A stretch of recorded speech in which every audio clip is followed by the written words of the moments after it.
បងប្រុសមានដៃមានជឿបើទីមិនក៏ជីវិតរស់នៅបែបកំពូលស្នាដៃឯងមកហើយជួបបរិស៊ីកាមួយដើមទេព្រានកូស៊ីបាណែចិត្តចង់រស់ក្នុងភាពស្ងប់ស្ងាត់វាមើលរចនាបថនៃការតុបតែងនេះជាជំរើសគ្រួសារទាំងមូលរបស់ពួកយើងអញ្ចឹងបងមិនចង់ឲ្យជីវិតស្ងប់ស្ងាត់ដ៏សាមញ្ញនេះមានការរំខានទេមិញវាងមកសម្អាតបន្ទប់បន្តិចទៅហើយថ្ងៃក្រោយប្រុងប្រយ័ត្នតិចទៅងាយនឹងបែកណាស់ប៉ាហេតុអីត្រូវអានសិភៅច្រើនអាចផ្លាស់ប្ដូរវាសនាមនុស្សម្នាក់បានតែគ្រួសាររបស់យើងចូលចិត្តអានសិភៅណាហេតុអីនៅតែក្រទៀត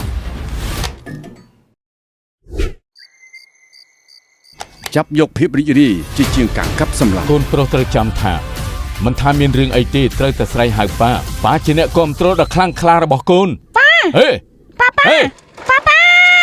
ហេមកឆាំងកាងហេមកលប់សតិហើយរឿងសំណាច់គ្រួសារសេដ្ឋីលាក់មុខ